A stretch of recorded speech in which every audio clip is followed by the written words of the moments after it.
Deputy Prime Minister Angela Rayner was in the hot seat on Trevor Phillips' Sky News program on Sunday.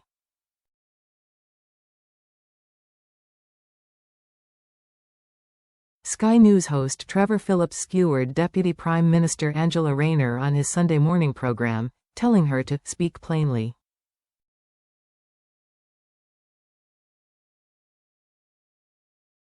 The pair were discussing Prime Minister Keir Starmer's recent U-turn on winter fuel allowance, which Nick Thomas Simmons had denied was happening on the same show last week.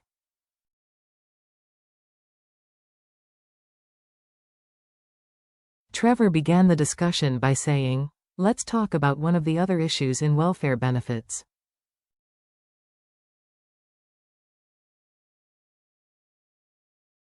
Forgive me if I'm a bit aggrieved here. 7 days ago, Nick Thomas Simmons sat in that seat and I asked him, is the winter fuel allowance cut going to be reversed?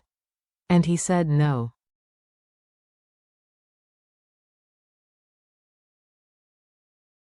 That remains the policy." He obviously had no idea that the Prime Minister was going to scrap it on Wednesday.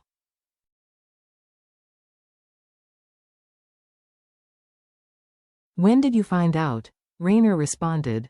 "Well, let me just be really clear, the Prime Minister didn't say we're going to scrap it.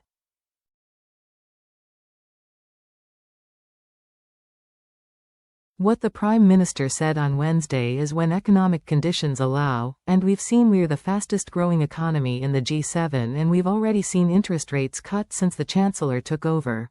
Where those conditions allow, Keir Starmer says we want to do something around the eligibility for winter fuel allowance, and that's what he said.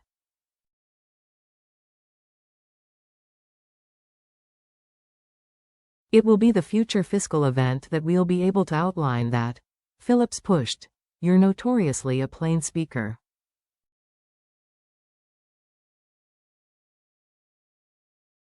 Speak plainly to me. When will economic conditions allow, do you reckon?" And Rayner replied, "Well, I think that we've got the upcoming spending review and I'm sure the Chancellor, Rachel Reeves, will set it out at the first opportunity. Trevor, she will set out what we're able to do."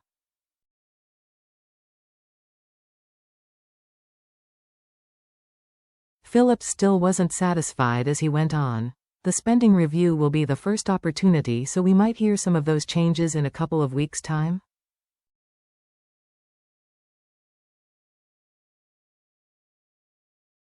Laughing slightly, Rayner said, "I hope so, but I don't know." "I hope so. I mean, the Prime Minister has announced it, so logically to me that indicates that the Prime Minister wants to do something in this area, and if the Prime Minister wants to do that, I'm sure the Chancellor is going to look at how we can achieve that."